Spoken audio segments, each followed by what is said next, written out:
Good morning. Good morning.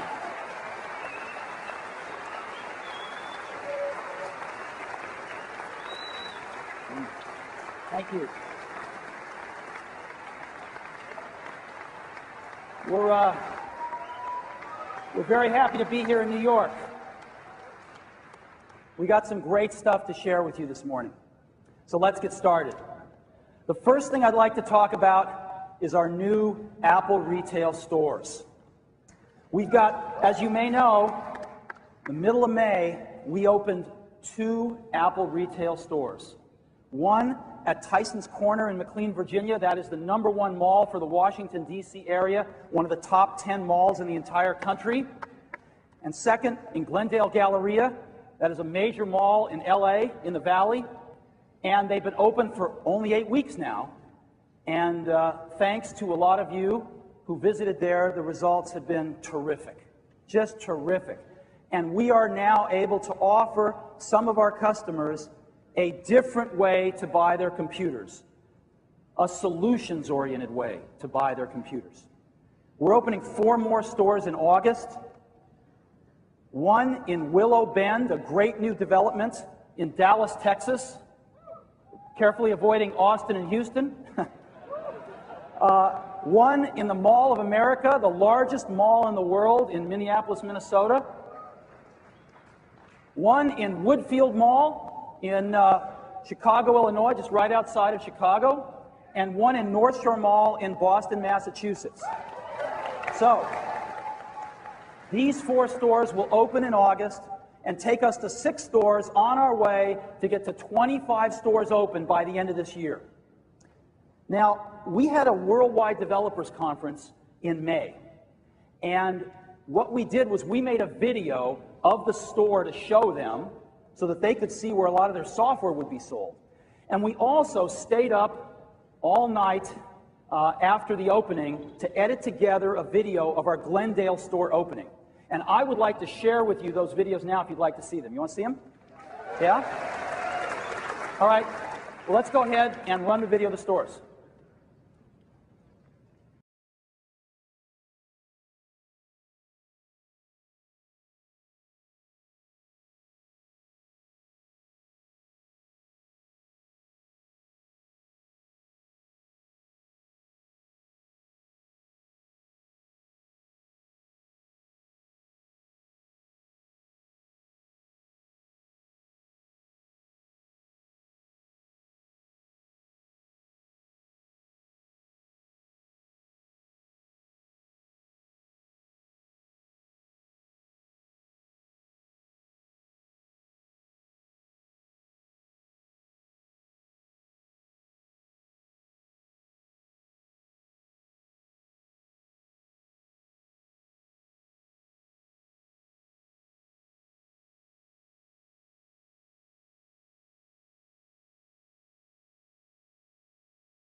So we're really, really excited about our Apple retail stores, and I think they're a great complement to the other great retailers that we have out there selling our products.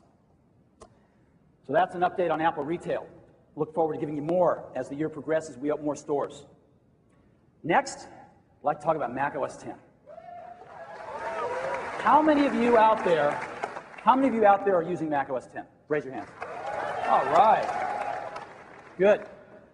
So, we introduced macOS 10 on March 24th of this year. That is only 116 days ago. And at that time, we said we thought it would take us about a year to make that transition. Now, one way I think about that is since there's 12 months in a year, and there's there are 12 hours on a clock face, I tend to think of it like a clock face. And since we're about 4 months into it, we're about at 4 o'clock right now in our transition on macOS 10. So how are we doing at 4 o'clock? We're doing pretty well. We've got over 1,000 native macOS 10 apps shipping today, and there's a lot more coming. How do we know this? Well, we talked to the developers. As a matter of fact, at our developer conference in May, we did a survey of our worldwide developers, and here's what we found. 29% of them said they plan to release a macOS 10 product within 3 months. That's 3 months of 2 months ago. And 55% of them said they plan to release a macOS 10 product within 6 months. Right? That's in the next 4 months. So we're really pleased with these results.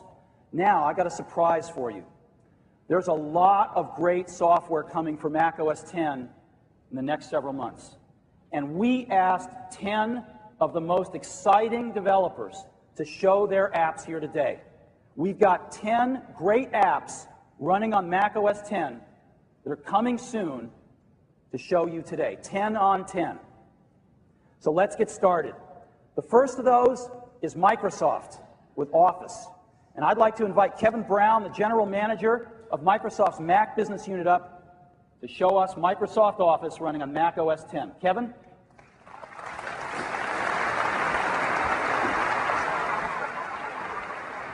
Welcome. Thank you very much, Steve. Hello, New York. Well, this past March, macOS 10 burst onto the scene with a series of great promises. This really eye-catching new interface, this rock-solid foundation, this set of features that would allow applications to do things they've never done before. Well, now it's our turn. The application developers have to take advantage of these features and deliver on those things. We set out last September to begin bringing Office to OS 10, and we said the number one thing we had to do was to make an application that you could hold up and say, this is what an OS 10 app could do. One of the early decisions we made was this product will run only on OS 10. We wanted to make no trade-offs in our OS 10 support. So you'll be able to say when we ship, OS 10 promises it and Office 10 delivers it. So let me introduce you to Office 10 on OS 10. As you can see, this is a very different look for Word than we've ever had before. It's a much warmer version of Word. You can see it is a native application with those translucent menus. We've brought forward things that you love about the current version of Word.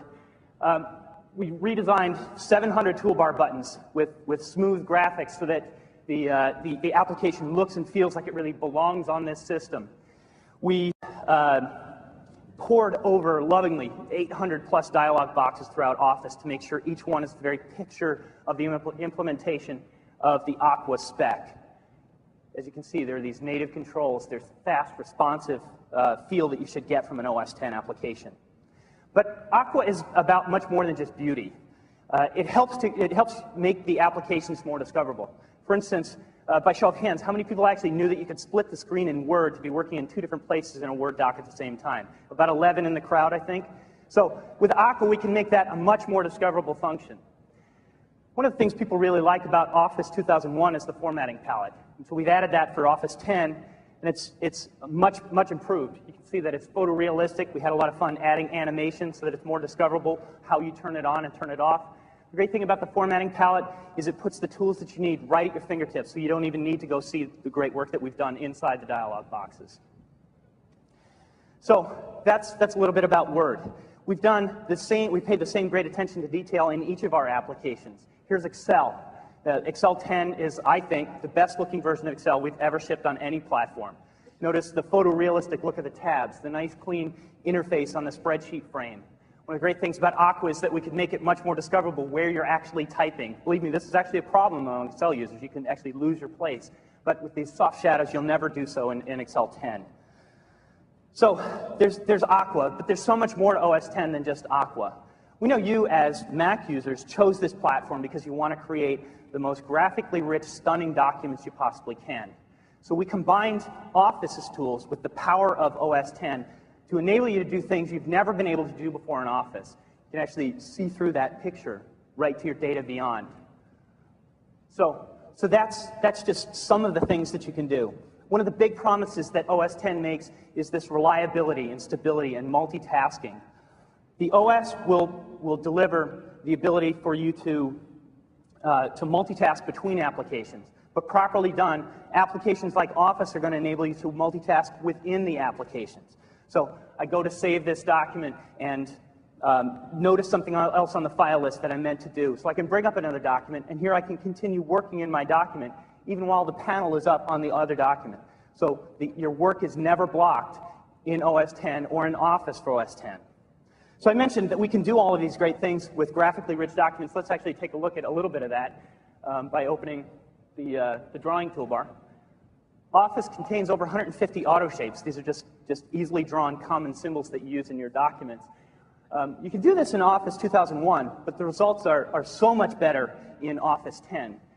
You see that we can apply these transparencies to give you the power to make documents the likes of which you've never been able to create in Office ever before.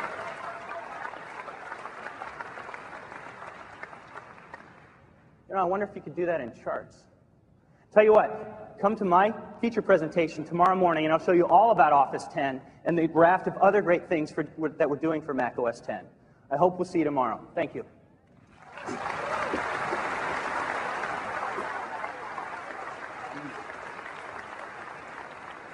Thank you, Kevin.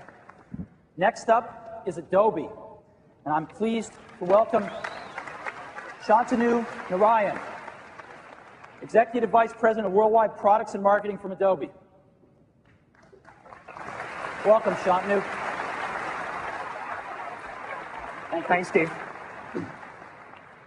Thanks, Steve.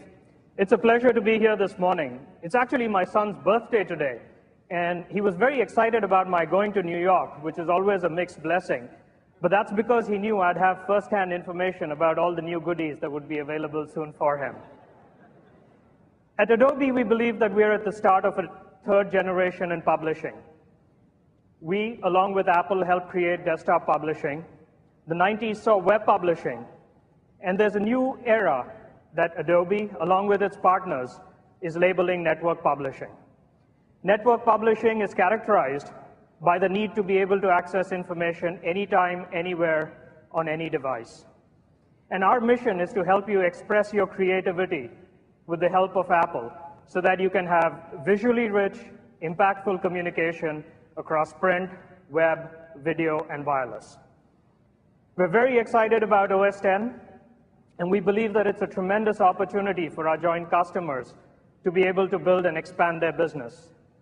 We're extremely hard at work, all the product teams, in trying to bring the next versions of all our major applications on OS 10. And these aren't just ports.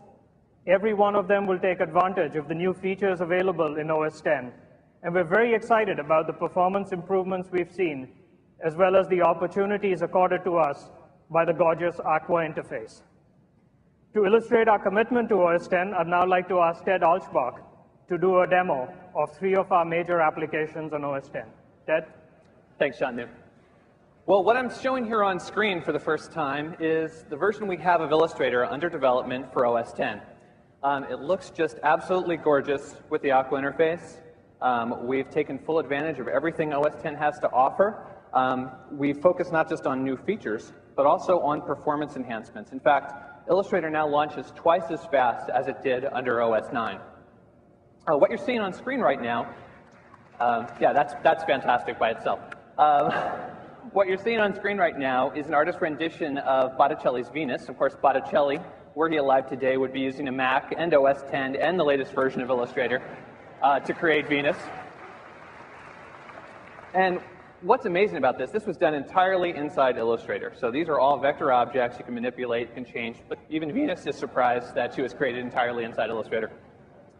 I'm going to show you one of the new features that we have planned for this upcoming version of Illustrator, and that's the ability to slice anything you've created inside Illustrator into slices for the web, actually optimize them. So I'm going to go ahead here, I've selected that logo, I'll choose Slice and Make, and the logo then is sliced into various pieces automatically. What's really nice is that inside Illustrator, you can then set each of those slices to be their own optimization directly inside Illustrator. You don't necessarily have to export at that time, but you can set those slices. You can even set slices not just to GIF and JPEG, but also to SWF and SVG right inside Illustrator. I'm going to save this file, and this file is being saved into the hard drive. I'm then going to pop into our web authoring application, GoLive. And in GoLive, I have a smart object selected here. I'm going to link to that object that I just created. So I've just linked to the Illustrator file. Again, I didn't export it as a raster image. It's actually the native Illustrator image that GoLive is importing. GoLive then gives you the opportunity to further modify those slices in any way that you'd like to. Or you can go ahead and just let it the way it is. It brings it into GoLive. And the real nice thing about this is that if I go back here to my Illustrator document and make a change, so for instance, if I go ahead and maybe just apply a gradient to that, and save the file, as soon as I go back into GoLive, that automatically gets updated. What GoLive is doing, it's looking at the original Illustrator file, the vector file, it's re-rasterizing it, resampling it, and re-optimizing it. If I want to make a change later on in GoLive, for instance, I want that word design to possibly have transparency, maybe make it a ping or something instead of the GIF that it's set to now. I can do that, of course, after the fact in GoLive as well. GoLive, of course, also taking full advantage of OS 10, and its integration between Illustrator and InDesign and other Adobe applications is just phenomenal. I'm also going to show you some other interoperability between Illustrator, and this time between InDesign. And so here's the latest version of InDesign currently under development for OS 10. Again, just looks absolutely stunning. We're going to take an Illustrator document, that same one that I was just using inside GoLive, and use it inside InDesign. First thing I'm going to do here is change the opacity down to about 50% in Illustrator. I'll show you the background grid there so you can see it's truly transparent. Then I will just drag that word design inside my InDesign document. I'll go ahead and click yes there, and that pops up inside InDesign. Now you'll notice that it's transparent inside InDesign as well. In fact, the transparency is live. I can drag it around. It interacts with the objects that already exist inside InDesign. So I'll go ahead and put that in place. There's also a lot of other things that can be done inside InDesign as far as transparency. For instance, with that same image I brought in from Illustrator, I can actually change the transparency. Here I'll set the mode to multiply to make it look a little bit better there. I can also add some other great new effects inside InDesign, such as drop shadows. Here I'm applying the drop shadow to an Illustrator object. And I can even apply drop shadows to live text. So I have a live text box right here. And drop shadow has been applied to the text. And the drop shadow is actually sticking to the text. It's a transparent drop shadow. These are the sort of innovative features you've come to expect from Adobe, and we're really excited to be able to supply these with the new versions of Adobe applications coming out for OS 10. And not only does this stuff look great on screen, but we've been working with service providers around the world to ensure that everything you're seeing on screen is going to print and look just as beautiful there as well. So be sure to keep your eye out for all these great Adobe applications and more coming soon to OS 10. Thank you.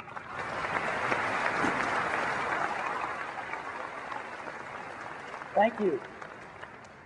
Next up is Quark. I'm pleased to welcome Brett Mueller, Senior Product Manager from Quark, who's going to show us something really cool running. Welcome, Brett. Thank you, Steve. Appreciate the opportunity to be here. Thank you, and thank you for joining us. We have some really exciting stuff to show you today. We actually have a future version of Express that we would like to show you that we have actually not shown publicly. So you're going to see it for the first time here. And it is kind of exciting. This is going to be a future version. This is 5.x. It's running on the 5.0 code base, and our 5.0 product is getting ready for release. It's getting ready for beta right now. So let's go ahead and dig right in. Driving our demo today is Mike Garcia, one of our OS 10 engineers. And what we have here is the cover from Macworld. Now, every month, Macworld and thousands of other titles are published in over 184 languages using Express. A lot of professional publishers rely heavily in their print workflows on Express, and it's very exciting. We'd like to show you a couple specific features here. As we look at this cover, we can go ahead and manipulate layers now. Our customers have been asking for layer control, so you can go ahead and suppress layers, combine layers. It gives you a great tool to go ahead and use for both print and the web. The issue is print publishing has been paying a lot of the multimedia or media-independent publishing drive. It's been paying the way for the web. And so we've got to give those print users a way to go to the web easily, and we'll get into that in a minute. If we look down at the bottom here, we have, by the way, this is the issue that's out in the stands out there. There's a really good article here on printers. And you can see that there's a table up here in the right-hand page. Well, for years people have been asking, well, what about tables? Well, now we can give you tables. Right in Express, you can build tables, and not just statistical tables with text and numerical data. You can go ahead and use this as a design element. So if we switch, let's say, between layers, our art director can see different layouts right there. For instance, he can go ahead and combine those cells. Mike's going to go ahead and grab that. We can select cells, combine them, turn them into text or picture cells. This gives us a great design tool. Let's go ahead. We have new context menus that come up here. Go ahead. We can go ahead and actually create just about anything you can do artistically in Express with colors and dash lines, etc. You can now do in a table cell, and you can use all your paragraph and character style sheets. Now, this gives us some really powerful tools. But what about going to the web? Okay, with over 700 active developers and 1,300 extensions out there, you can do just about anything you want with Express. But natively inside Express, I'm very pleased to show you now for the very first time, building web pages right in Express using the tools you know, and now showing it on OS X. Very exciting. Mike is opening up what is really going to be a web page. Now we could go ahead and populate this, put content in through XML with the XML tools that are available in Express, or we can just drag and drop it across. Print to web. How long will it take print designers to learn this? Well, Mike's an engineer, he's doing it. So, yes, it's not just for breakfast anymore. So Mike goes ahead and pulls us across. Now what we're going to do here in just a second, we're going to click one button. It's going to collect all of the style sheet data. It's going to port it to HTML with all our cascading style sheets, and it'll take all of our print-ready images, it might be TIFFs or EPSs, convert those on the fly to JPEGs or PNGs or GIFs, your choice, and it'll do it without Photoshop or any other third-party application. We're going to create valid HTML. So let's go ahead and do it. One button click, it's going to launch the browser. I think we're using Internet Explorer, which is native on OS X. Comes up, there's our web page. It's that fast. It is that easy to go from print to web. The exciting thing about this is really what media independent publishing is supposed to be about. You go from your current content that's making a lot of money to new media that you're going to hope is going to be making money out there to then other media. Now there's a whole lot more to show you, but we don't have a whole lot of time. So we look forward to talking to you. Thank you so much. Have a great show.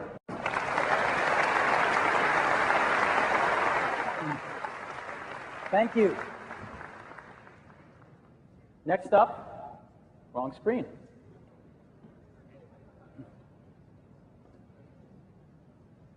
Next up, we got FileMaker, an amazing application which is really a platform that thousands or probably tens of thousands of applications run on. And it's my pleasure to bring up Dominique Goupil, president of FileMaker, to show us FileMaker running on Mac OS X. Welcome, Dominique. Thank you, Steve. 2 months ago, we started shipping FileMaker Pro 5.5, and today we are pleased to report that we have already shipped 50,000 copies of FileMaker Pro 5.5 for Mac OS X, and that's just in North America. Globally, we have several million customers. Therefore, having FileMaker available for Mac OS X means that literally millions of existing applications are automatically compatible with OS X. Every FileMaker solution you now run on OS 9 will run on OS X. Every FileMaker solution you run on any platform will now run better on OS X. And now what you're seeing on screen is our second product for Mac OS X, FileMaker Server 5.5, which will provide better performance, reliability, and security thanks to the power of Mac OS X. One of the things you will do with a server, of course, is scheduling backups. You can see the very nice interface. and also the window pane feature, which we got by using Cocoa technology. FileMaker Server 5.5 will start shipping on July 30, and it will be our first product leveraging Cocoa technology. What I'd like to show you now is not a product demonstration, but rather two real-world examples of what our customers can do using FileMaker and OS X. At Showtime Networks, right here in New York, they create every year thousands of on-air promos for upcoming shows and specials. So how do they keep track of when to show those promos? Well, they use FileMaker Pro, and this powerful application was built by David Preisman and Jamie Wilson. We're actually not database designers by trade, but are actually video editors and producers. But the combination of FileMaker and Macintosh allows them to create very effective advertising. And if you're a boxing fan, you've probably already seen that clip on Showtime. So let's now turn to the fashion industry. FileMaker Pro has been used for years by QRS as an electronic fashion catalog, which they developed for customers like Donna Karan, Calvin Klein, Ralph Lauren, Versace, and others here in New York. Note the ease with which you can create what are called lookbook layouts so that you can show this season's fashion line. You know, the flexibility of FileMaker allows the users to do decidedly non-database things. It's a very powerful application. It can cost up to hundreds of thousands of dollars, and it's built on FileMaker, and it's running here on OS X. What better platform is there, indeed, than a Macintosh if you're going to work with images? And if you use FileMaker to organize the information, you can actually navigate very easily to the relevant data. And using QuickTime VR, you can see that fashions really come alive. So here you have it, powerful, real-world solutions using OS X and FileMaker.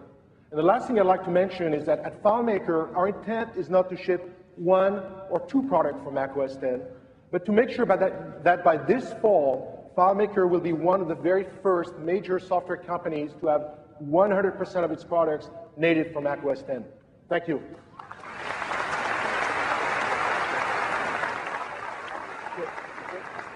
Thank you, Dominique.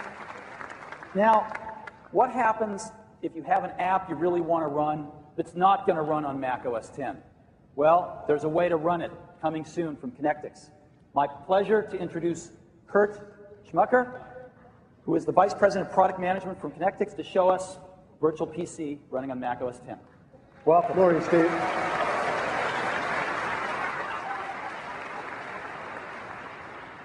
As Steve mentioned, there are times when a Mac user needs to run a piece of software which for one reason or another is not available on the Mac. That's where Virtual PC comes in. Virtual PC lets a Mac user run any Windows-based application right on their Mac screen. Now at Connectix, we know that lots of our users are moving to Mac OS X. So I'm happy to announce that a technology preview of Virtual PC for Mac OS X is available today.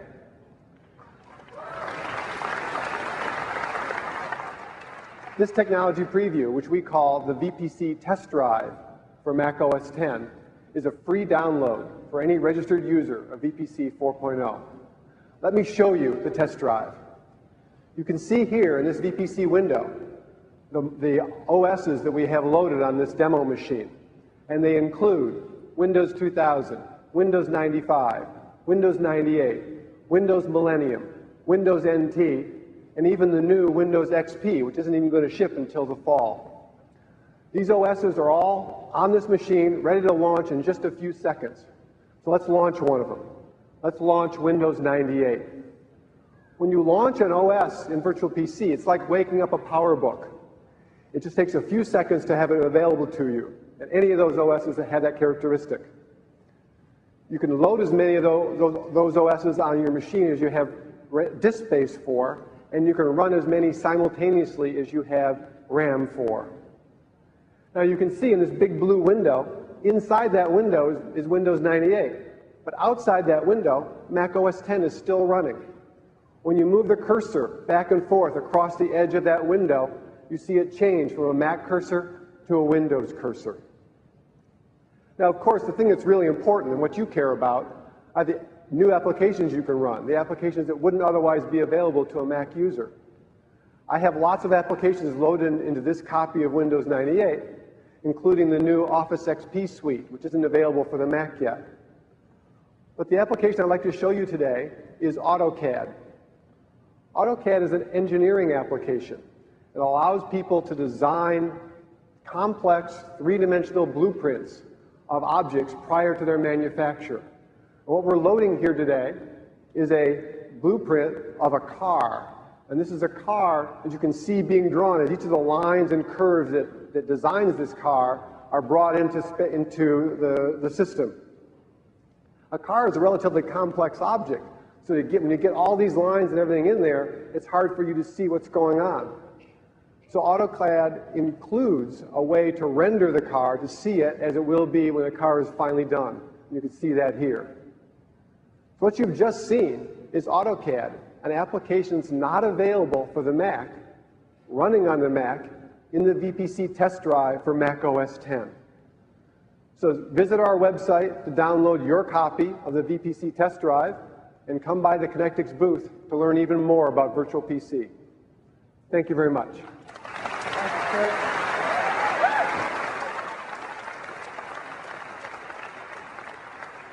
Next up is IBM with something truly remarkable that I think you're going to like. I'd like to introduce Toby Manners, the segment manager of IBM's voice and pen systems. Toby, welcome to Macworld.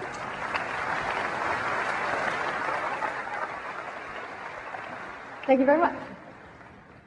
2 years ago, Ozzy Osbourne of IBM's voice systems stood up here and introduced to you the very first version of IBM's VIA Voice for the Macintosh platform. That was VIA Voice Millennium Edition. It was IBM's first continuous speech dictation application. A year later, we followed it up with VIA Voice for the Mac Millennium Edition. Enhanced Edition. We are here today to show you a preview of our latest, VIA Voice for Mac OS X. Some of the new features that you'll notice are an Aqua user interface, completely redesigned for OS X. We have customizable command and control of your desktop and your applications. We have dictation into practically any text field and text-based application. And the engine has been optimized for running on the G4 processor and on multiprocessors. Jeff Kuznets of IBM's Almaden Research Laboratory is here and will show you a demonstration and a preview. Jeff, why don't you show some of the new features? Thank you. Okay. Open mail. Next message. Open video clip. Double size. Double size. Pause playback. Switch to mail. Reply to message. Set speech mode to dictation. David, new paragraph. Thank you for the video clip, period. I can't believe it has been 2 years since we announced the first version of VIA Voice for Macintosh, Can you, ? It seems like only yesterday, period. New paragraph. I have just started using the newest version, built specifically for Mac OS X, period. It is spectacular, ! You need to try it as soon as you get back to the office, period. New paragraph, letter closing. Set speech mode to command. Save as draft. Close window. Quit this. Resume playback.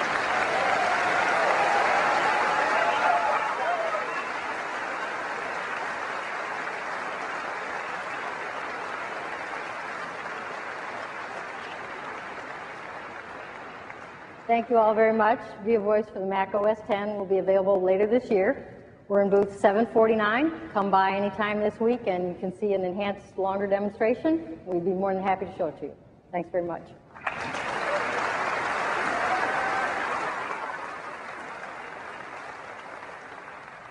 Next is a product that I think every home user and many of our education users are going to love. It's from WorldBook. It's my pleasure to introduce Michael Ross, the publisher of WorldBook, to show us just an amazing new product for Mac OS X. Welcome. Thanks, Steve. Good morning. We're absolutely thrilled to debut for you the 2002 Worldbook on Mac OS X. From the moment that the application opens, you realize that this is not your ordinary encyclopedia. From the home page, you get a rich display of multimedia experiences that are absolutely designed for exploration. The music that you hear is pulled from the Worldbook database randomly, and you can choose among classical, jazz, or international segments. The visuals on the bottom of the page are also pulled from the thousands and thousands of Worldbook videos, animations, 3D views randomly. But they're not just for decoration. Click on any image and you're immediately launched to the Worldbook Media Center, where you can learn more about that particular image or other images that are related to it, or open the article to that image and find out more information. That article and the articles in general are the heart of the Worldbook database. There are over 25,000 multimedia-rich articles on this Mac OS X product. And you can search all of these articles. So since we're in New York, we can go ahead and look up New York, and you can see the outline displayed, you can see the article displayed, and all the tools that you need to explore the information, including related information on the CD-ROM and information that you can pull in over the internet that are all web-approved websites by Worldbook editors. You can also explore the timeline feature and get a history of New York. Or if you like, click on the animation canister and get a preview of all the images that are available in that article. You can click on any one of them. If you click on the map to New York, for example, you're immediately launched into the wonderful Worldbook Atlas with that aquatic look in the water that just shimmers. From there, you can search any location on the Earth, including the Jacob Javits Center, and it'll take you right to the Javits Center. Or if you prefer, you can find two of your favorite destinations on Earth and find the relative distances between them on the wonderful distance calculator. Worldbook is a wonderful tool for getting information, but it's also a wonderful tool for exploring knowledge. If you're a student and you want to look up a topic and you don't know what to do, you can put in a date or an era, in this case the Civil War, click on the Civil War, and hundreds of images come before you to whet your appetite and look something up and do your report. Or if you want a different kind of search, you can go to Surf the Millennium, where we have divided the last 1,000 years into virtual websites. Yes, on Worldbook 2002 for Mac OS II, even Joan of Arc gets her website. But don't try this on Windows, and it won't work on Mac OS 9, because this Worldbook is available only on Mac OS X. It's available right now. You can see it at our booth for $59.95. Thank you very much for your time. Thank you. Thanks, Frank.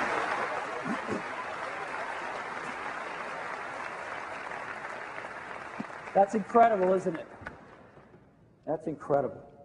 Next, let's go to some games. Blizzard Entertainment. It's my pleasure to welcome Frank Pierce, the co-founder and vice president of Blizzard, up to show us a hot new game running on Mac OS X. Frank, welcome. Thanks, Steve. Thank you. It's great to be here today. We're really excited about OS X. Mac gamers have always been a priority to us. Every game we've published has been available on the Mac. We even have an in-house development team dedicated exclusively to our Mac products. Our commitment to Mac gaming continues this winter with the upcoming release of one of the most anticipated games of all time, Warcraft 3.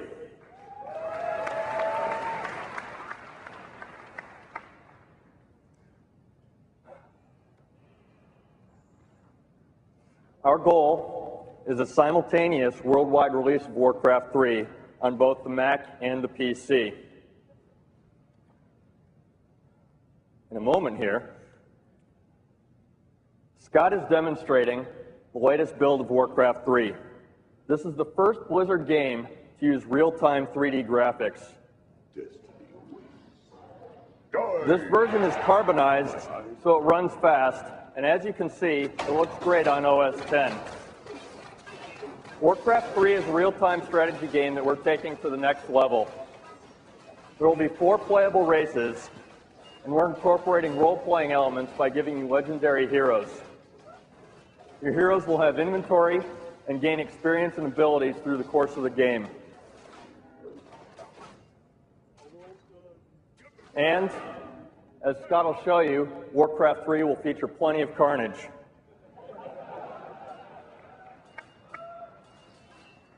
Warcraft 3 will be playable on Battle.net, our free online gaming service. Battle.net features will include automated tournaments, anonymous matchmaking, and competitive ladders with players from around the world. The Warcraft 3 multiplayer gaming experience is going to kick ass. Mac gaming has never been as exciting as it is today, and we look forward to supporting Mac gamers for years to come. Thanks for your time today, and we'll see you on Battle.net soon. Thanks again, Steve.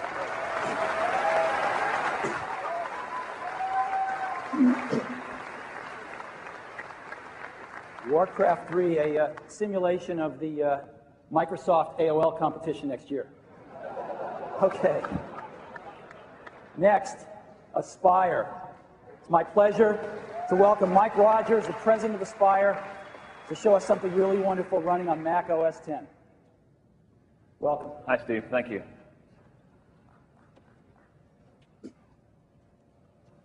Okay. At Aspire, we're motivated by one thing, bringing the best gaming experience to the best platform on the planet. In '98, we brought you Tomb Raider. In '99, Madden Football. Last year was The Sims. And this year, we're going to be showing off a little bit of Tony Hawk's Pro Skater 2. It's an absolute thrill bringing this game to OS X. The power and stability of the 10 platform has elevated gaming to a whole new level. It means faster load times, advanced virtual memory, so the system adapts to the game on the fly. And with the power and speed of a highly integrated system, every game I've seen just looks and plays better under 10. Now, Brandon here is going to show us some six moves in the game, and hopefully he won't spill too much. Backstage, he told me he could clear this level before I was done talking, so we'll see how he does.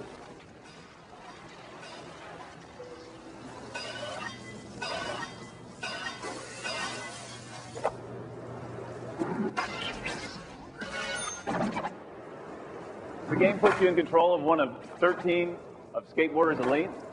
Brandon here is playing as Tony, but each one of the skaters has their own special moves. And you can even customize your skater to put yourself in the game. There's all kinds of different levels, from indoor to outdoor, even competitions, and a custom skate park editor so you can create your own skate park and share them with your friends. It's even got multiplayer support. You can play with your friends over a network or over the internet, which is a Mac-only feature of the game. Go for it, Brandon.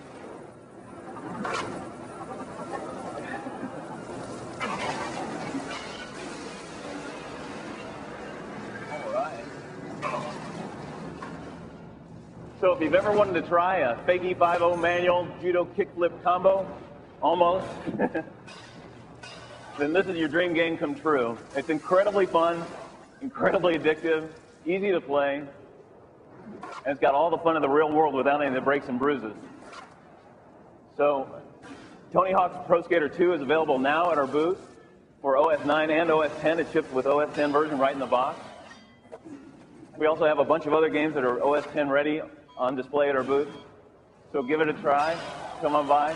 We think you'll see why we think OS X and games are an incredible combination. Good job, Brandon.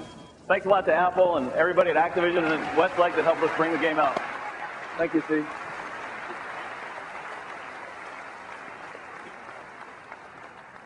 That's great. And it won't be the last we hear about Tony Hawk today. Okay, last but not least, Alias, Wavefront, and Maya. It is my pleasure to introduce a friend and the former director of Maya Technologies, Richard Karras.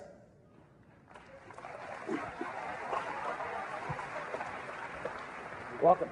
Thank you very much, Tim. You know, these days, 3D computer graphics are everywhere. We see it in some of these amazing video games. We see it in some groundbreaking feature films. We're seeing 3D illustration in magazines and virtual worlds appearing on the web. 3D is a medium being used to communicate, present, and of course entertain. And Apple has been building Mac OS X to be the best platform for 3D. And they've been doing this because they've been working with developers as they build OS X. Developers like Alias Wavefront, who have helped make sure that the absolute best 3D technology is available at the very core of the operating system. And because Apple provides both the hardware and the software, they can fine-tune it better than anybody. And Maya shows this off very well. Maya is the most incredible technology available for 3D graphics, with an extensive set of tools ranging from modeling, animation, to very unique special effects. Maya is the tool of choice for the high-end 3D professional. Now with me here today is Dan Pressman, product specialist from Alias Wavefront. He's going to show us some of the amazing things you can do with Maya on Mac OS X. Dan? Thanks a lot, Richard. First thing I'd like to do is just show you a QuickTime movie that I've rendered out of Maya here. Let's go ahead and play that for you.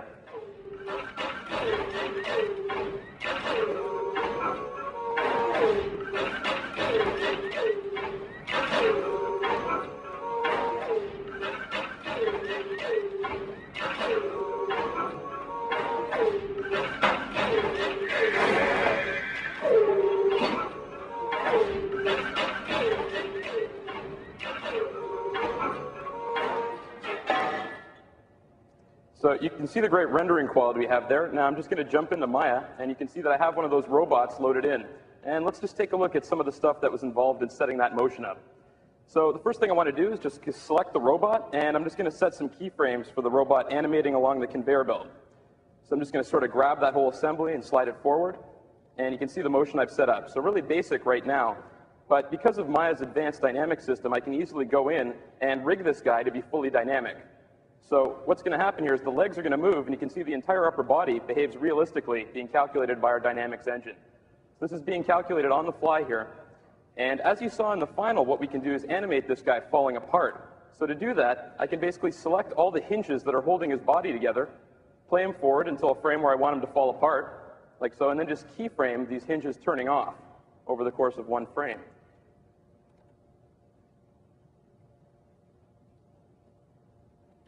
So if I play this back now, you can see that he moves forward until he gets to that frame, and he kind of falls to pieces under the conveyor belt. Now, of course, in Maya, we can just grab those keyframes very easily and move them forward in time to another point. And if I rewind this and play it back, you can see we get a completely different outcome from the robot. So he kind of swings back, falls backwards. Now, we're fully integrated, so you can bring in particles as well. I've done that here. Play this again. You can see the particles, I've set them up to understand when the robot falls apart, start to emit some fire and smoke. And I've actually gone ahead and rendered out a few different variations on this. So we can render straight out to QuickTime, and I've done that with these. So let's just take a look at some of these here. Here's another one. Now, of course, you can take all these variations, render them out, drag and drop them into iDVD or DVD Studio Pro, and very quickly create a DVD to present to a client. So I hope this gives you an idea of what you can do with Maya and Mac OS X. Isn't that incredible? And today is the official launch of this product. Alias Wavefront is taking orders starting today at their booth. And Apple's been building the best platform for 3D. So from all of us in the 3D community, thank you, Apple. Thank you, Steve.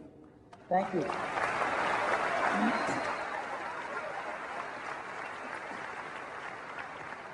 So, I know it was a lot to sit through, but I wanted to show you these 10 remarkable apps. They are 10 of the next 1,000 apps coming to Mac OS X that we're going to see in the coming months. So I thank you for letting me share with you these 10 on 10. Now, this is a peek at what some of our developers are doing. What's Apple doing? Well, we've been doing a lot. We've had 4 updates to Mac OS X so far in the first 4 months. And the software update mechanism in Mac OS X is working beautifully. And it's very popular. As an example, the last update we had, 10.0.4, we had over 300,000 downloads of. So there's a lot of people out there using Mac OS X on a daily basis. But today I'm pleased to announce the first major upgrade of Mac OS X that will be coming, 10.1. Our great software team worked real hard to get the first release out, but we didn't let them stop. They've been working overtime to get this new release out, and I think you'll like it. We focused on a few things. The first one is performance. Performance, performance, performance. We have much faster menus, much faster window resizing, blazing application launch, faster login, faster graphics, you name it, it's faster. Spent a lot of time on performance. The second thing is enhancing Aqua based on a lot of requests. Number one, movable dock. Number two, I think you're going to like a lot, I'll show you in a minute, system menus. A dramatically improved Finder and a lot more personalization in the system. As far as supporting our digital hub, we now have iTunes bundled in, we have DVD playback, we have CD burning, not only from iTunes for audio CDs, but from the Finder for data CDs, and we have dramatically enhanced support for digital cameras built in. On the printing side, we are now supporting over 200 PostScript printers with all the DLLs or whatever they are bundled in, LaserWriter 8 features, and much better plug-and-play for USB printing. And on the networking side, AFP servers over AppleTalk, a big request that we've had. We have a built-in SMB client, which means that if you hook Mac OS X up to a Windows network, the other Windows machines and all the Windows servers will see that Mac OS X machine as just another first-class Windows citizen on that network. We also have full support built in for an emerging internet standard called WebDAV, and we've moved iDisk over to run on top of WebDAV, so it's always there, it never disconnects. And you can now manage airport base stations right out of Mac OS X. So, these are just a few of the many thousands of improvements we've made, and what I'd like to do now is I'd like to give you a sneak peek at Mac OS 10.1, if I could.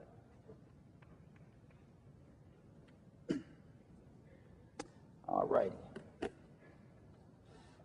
So, the first thing I'd like to do is just show you a little bit about the performance. So let's go up to menus.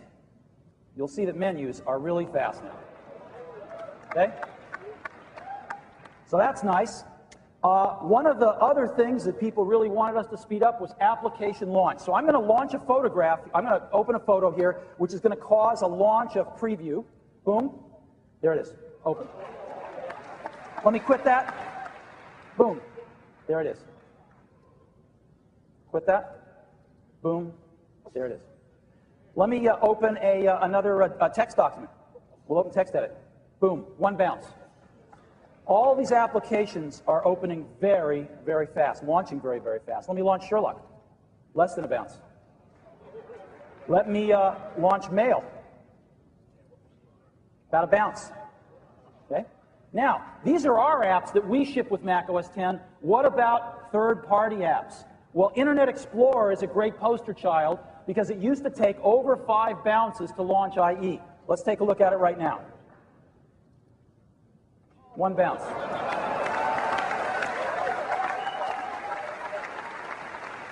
Okay? Let me close all these. I'll just, I got a little folder here. Let me select all these apps and just launch them.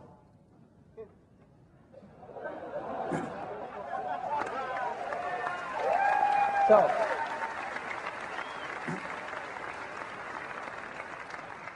all right, let me put all these guys. So, that gives you a sense of how fast things are launching now in 10.1. So, I want to show you one other thing. Let me open 3 photos again. Now, I want to show you something new we've added. You know, with the Genie effect we've had to miniaturize, we've added a new effect called Scale. And you can pick whichever one you like, but I think we're going to ship with Scale turned on. And let me show you how fast miniaturization is. Yeah. You can see how fast it is. It's much faster even than the Genie. And again, I'll run it in slow motion. It's a very nice effect. Right? Boom, boom, boom. So that is also much faster in 10.1. Now let's go to the Finder. Well, resizing. Resizing, It's a lot faster in macOS 10.1. There's icon view. Let's go to list view, which was pretty slow. All right, it's like butter now. And let's go to column view. Again, let's get another column here. Column view, very fast as well. Now, another new feature in 10.1, watch this. Resizing of columns right there, real time. Okay. Very, very nice. Just resize all the columns right there. Okay, one other thing I'd like to show you now in the menu bar, we've added these new system menus here. These are for things in your system where you want status and you don't want to take up a dock slot to do it. You can choose to put these things up here. We have connections here to modems. You can right here take a look at what your connection status is, connect and disconnect. Speaker volume if you want it right here. Displays, you can switch display resolutions, even the battery. And you can show, as an example, you can show the time left on the battery, or you can even show the % of time left on the battery. And so all these things, as well as airport, if you have an airport card plugged in, show you your signal strength, let you turn airport off and on, etc., all right up there in the menu where they're super convenient. So now let's do some multimedia stuff. First thing I'd like to do now is launch the DVD player. Here it is. And let's go ahead and bring up a title. Here we go. And one of my favorites. Let's see. So let's go chapter selection, and I'll pick a good chapter. And let's go play this thing. No. Ha ha ha. All right, let's try that again.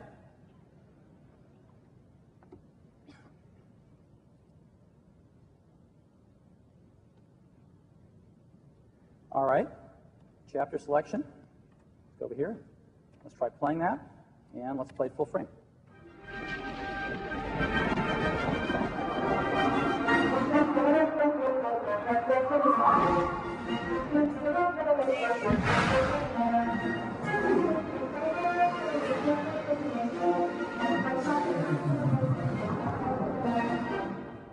One of my favorite movies. So, all right. So, that is the DVD player. Now let's go ahead and launch iTunes. iTunes bundled in. And again, we can go search for music and WH, Nowhere Man, let's say.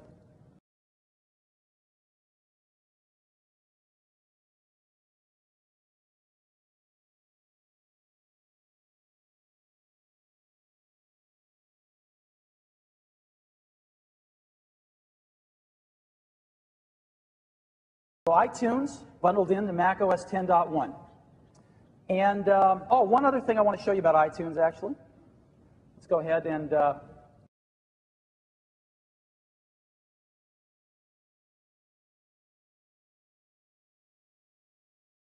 we want to do here. So we have menus off of the applications as well as the folders now. All right, disk burning. Let me go ahead and eject this disk. It's Toy Story 2 disk, and I will put in a CDR disk, and we will see that pop up in just a minute. And let's go ahead and start to burn a CD right from the desktop.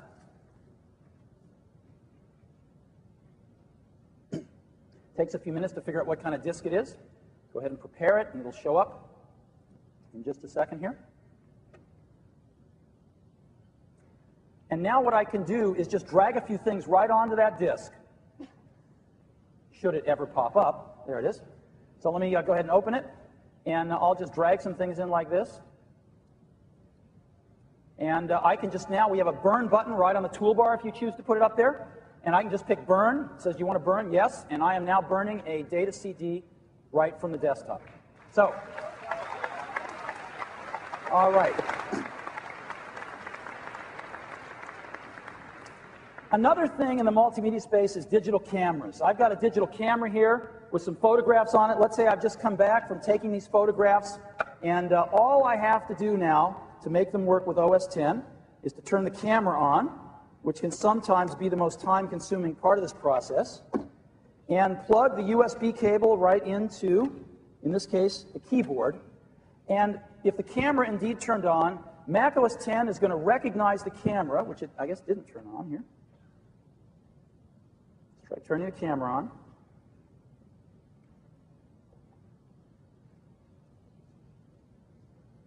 All right. Yeah, I need some help up here. It's technical.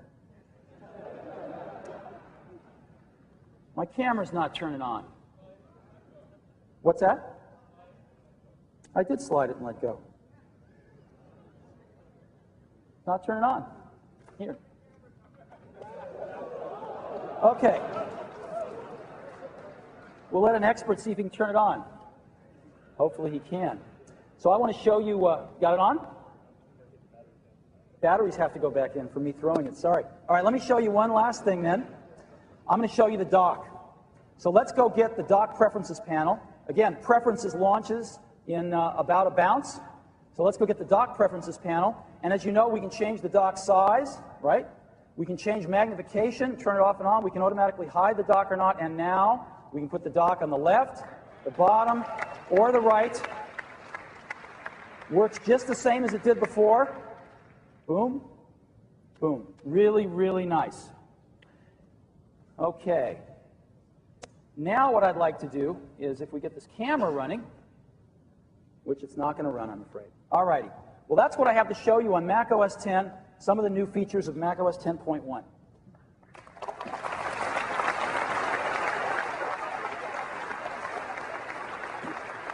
So, Mac OS 10.1. It's going to be a free upgrade for existing owners of Mac OS X. We're going to ship it in September, and if it is 4 o'clock today in our transition to Mac OS X, when we ship 10.1, it will be 6 o'clock, halfway through the transition. Not only have we shipped 4 upgrades, but we will have our first major release from the initial release of Mac OS X. Halfway through the transition this September, that's what's happening on Mac OS X. All right. Now, let's get into hardware. Got 4 product lines. First thing I'd like to do today is focus on our notebooks. Our notebooks are like a rocket right now. Let me first take the iBook. The iBook is an incredible product we introduced on May 1st. It is a wonderful implementation of our digital hub strategy. The new iBook can sit at the center of all your digital devices. You can make movies, you can burn CDs on it. It's wonderful. And the reviews it's gotten are phenomenal. I have a new favorite laptop, the LA Times. The iBook, richly featured and starting at $12.99, is close to ideal for students. Business Week. At 4.9 pounds with a full complement of ports, a CD or DVD drive, the new iBook is the lightest, smallest, full-featured consumer portable I've seen. Walt Mossberg, The Wall Street Journal. The iBook's stealth feature is its price. The base model is $500 less than the lowest price similarly configured Windows competitor, pounding a silver spike through the heart of the notion that Macintosh elegance necessarily commands a premium price. The New York Times. And the new iBook is simply the best consumer laptop on the market today. Dell, Compaq, and the others should be ashamed they haven't come close to building a laptop this cool and at this price. ZDNet.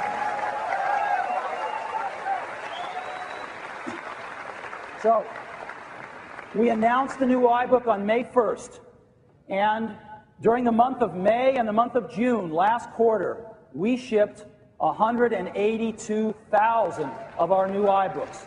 This is more notebook computers than we have ever shipped of any model in any quarter, and we did it in 2 months. Unfortunately, we were still not able to meet the retail demand. So we're working overtime to ship a lot more iBooks this month and this quarter, and if you've had trouble getting one, you should be able to get one real soon. So the new iBook's an exceptional product. Our second portable, PowerBook. PowerBook has won industry-wide acclaim as the best notebook computer around. It's made out of titanium. And the thing is, it's wonderful. It's wonderful. And the reviews it's gotten are also wonderful. The PowerBook G4 is a landmark hardware achievement. The titanium laptop blew me away, the San Jose Mercury. Whether you need it or not, I guarantee you'll want one. If you've ever suffered Sony Vaio envy, this PowerBook will end it once and for all, the Houston Chronicle. If you could take just one laptop with you on a desert island, this would be the one, the Boston Globe. I think the new PowerBook G4 Titanium is the most impressive notebook computer ever, Fortune magazine. We have never had a notebook lineup get these kinds of reviews. It is unbelievable, and we really, really appreciate your response to these portables. We're making them as fast as we can. So let's go to desktops now. Start with the iMac. iMac. Today, we got 3 new models of the iMac. Let's talk about it. 500, 600, and 700 megahertz iMacs. Fastest iMacs we've ever shipped. 128 megabytes to 256 megabytes of memory, all plenty enough to run Mac OS X. 20, 40, and 60 hard gig drives, the largest drives we've ever shipped on an iMac. CDRW across the board. $999 on our entry iMac. 500 megahertz, 128 megabytes, CDRW. Today, availability for the 500 and the 600 megahertz, availability on the 700 next month. So again, take a look at this entry SKU and see how far we've come from where we were even a year ago. 500 megahertz, 128 megabytes, a 20 gig hard drive, CDRW for under $1,000. It's amazing. It's the first time we've ever had a CDRW iMac under $1,000. Now, the 500 megahertz SKU is available in Indigo and Snow. The 600 and 700 megahertz are available in Snow and Graphite. Again, the iMac bundled with iMovie and iTunes is the best desktop computer to be a digital hub to all of your other digital devices, and the best and fastest way to get onto the internet. So the new iMacs, which brings us to the Power Mac G4. Power Mac G4, we introduced a new lineup of Power Macs in January. Our phrase was the power to burn. Power to burn CDs, DVDs, and Pentiums. We also introduced the SuperDrive, a landmark achievement, a drive that's capable of burning CDs, reading DVDs, and most important, burning DVDs that you can read in almost any consumer DVD player. This has been a very successful product for us, and today I am thrilled to say we have the second generation of this product to introduce to you this morning. Internally, we call it Quicksilver. This is what the Power Mac has looked like up till today. This is what Quicksilver looks like. It's a nice refinement. And Quicksilver is going to come in 3 models. They are all very fast. 733 megahertz. Yesterday, 733 megahertz was at the top of our line, the fastest chip we shipped. Starting today, it is our entry-level Power Mac.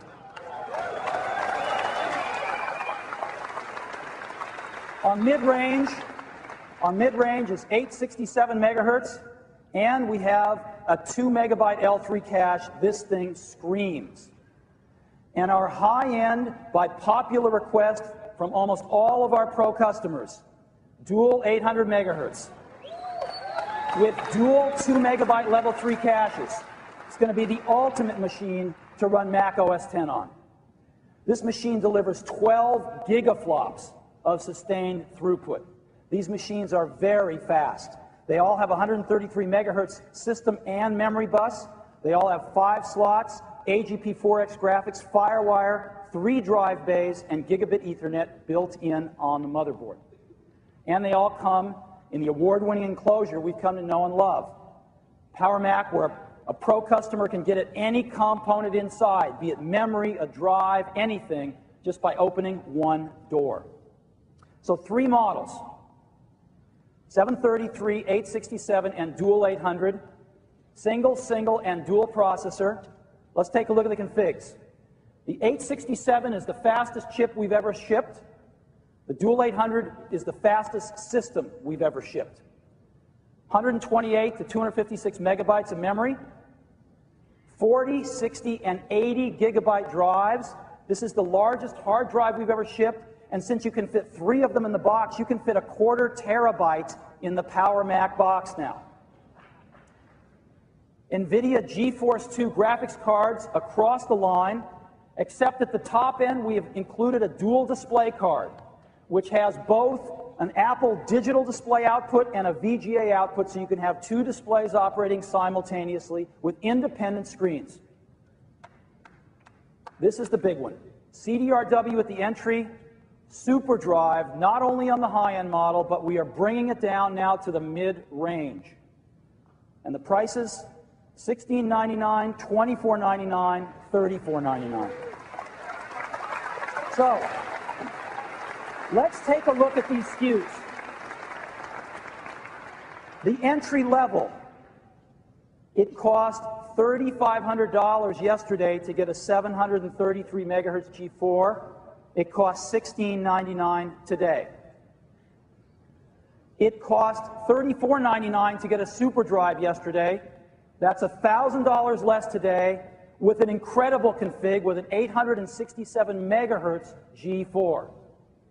And the high end is to die for if you're running Mac OS X.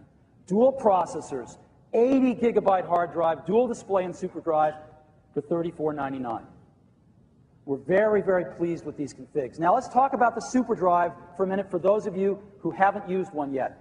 This is a breakthrough of the first order. When we first shipped the SuperDrive early this year, we were the first people in the world to do so. And what a SuperDrive is we can look at the different kinds of drives here. A CD-ROM is a drive that reads CDs. A DVD drive is a drive that reads both CDs and DVDs so that in particular you can play movies. A CDRW drive forsakes the ability to read DVDs in exchange for the ability to both read and write CDs. So we can write music CDs, we can write data CDs. Now, an interesting drive that's just come on the market that's popular, we're shipping a lot of them in our new iBook, is the combo drive, which adds back in the ability to read DVDs so you can watch movies on the road. It's called a combo drive. But there's still been one thing missing, and that's the ability to write DVDs that we can go play in consumer DVD players. And that is what the SuperDrive adds back in. The SuperDrive does all of these things in one drive. So we can write DVDs that we can play in consumer DVD players without giving up the ability to play movies and write CDs as well. And the SuperDrive is now available in 2 of the 3 Power Mac SKUs, starting at $24.99. We think a lot of people are going to be writing a lot of DVDs starting now. So,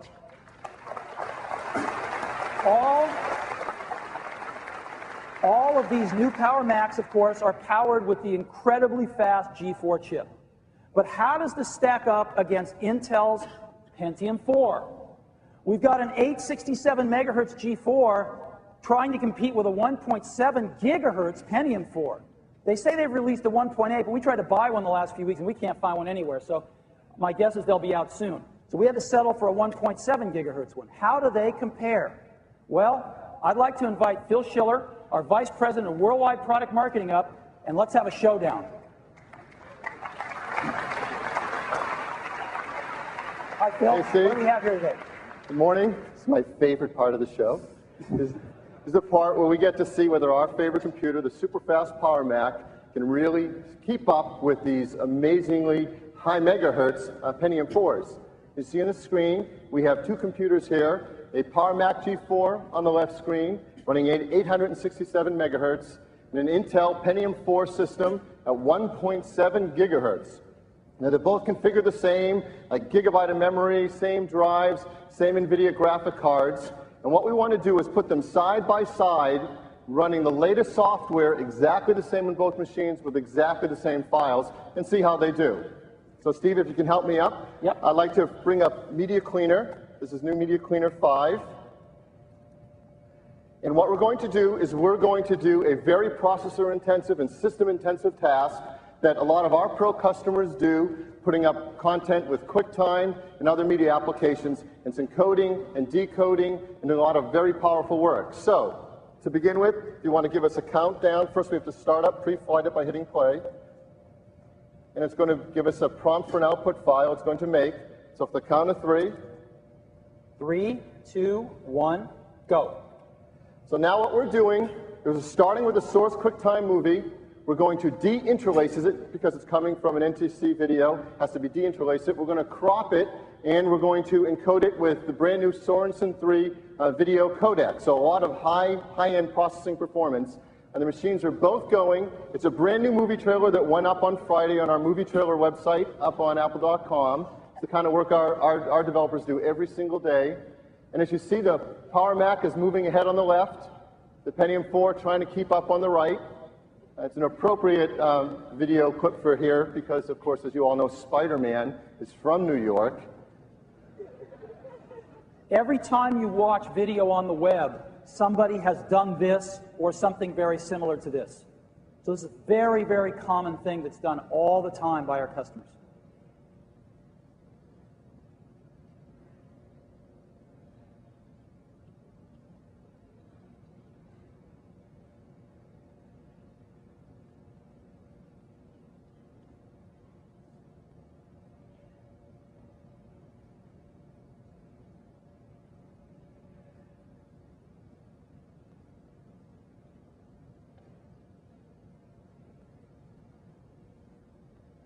I know the suspense is killing you all.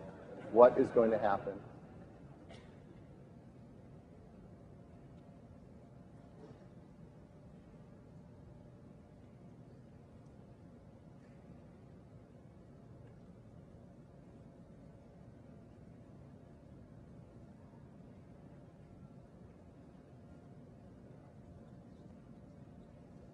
You can see why people want this to happen as fast as possible.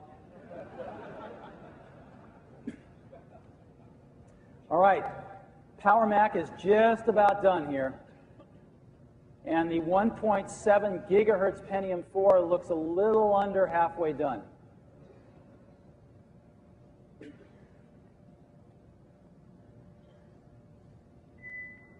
All right, Power Mac is done.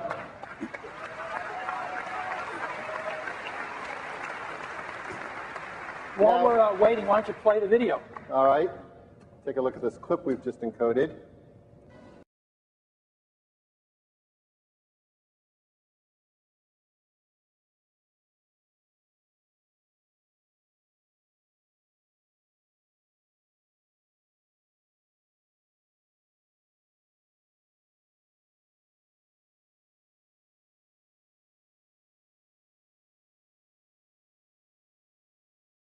All right. So there are thousands of people doing this right now as we're sitting here. And you can see why they want these machines to go as fast as they can.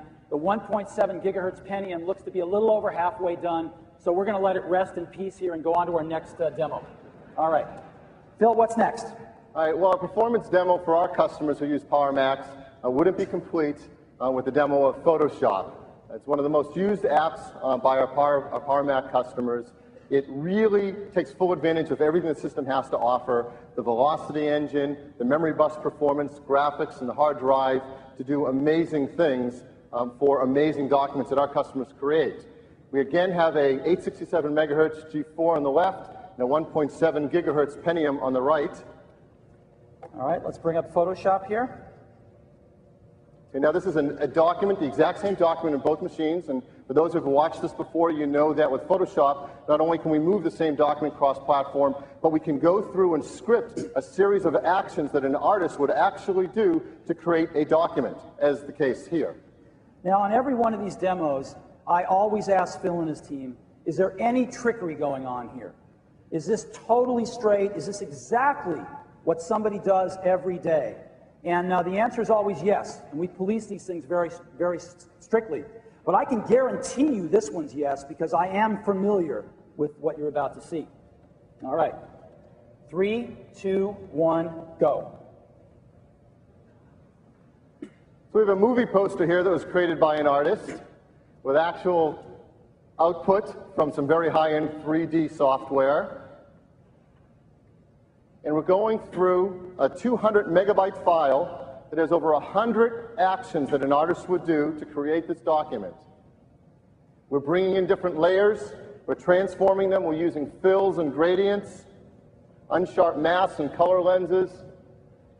And this really taxes all the great capabilities in Adobe Photoshop, the type of work our customers do every single day.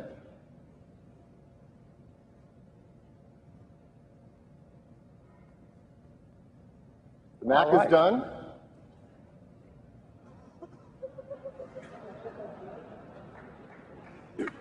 And I know what you're thinking, is the PC working? What are those 1.7 gigahertz actually doing? You can see the weight cursor as it's trying to scale down this image and bring it in, something the Mac did a while ago. And again, the number one thing most people do with Photoshop is scale images. This is done by every Photoshop user many, many, many times a day. By the way, this poster is an answer to the question, what will you be doing on November 2nd?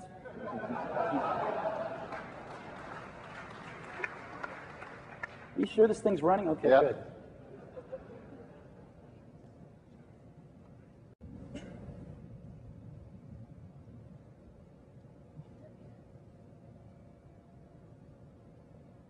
All right, Pentium, 1.7 gigahertz.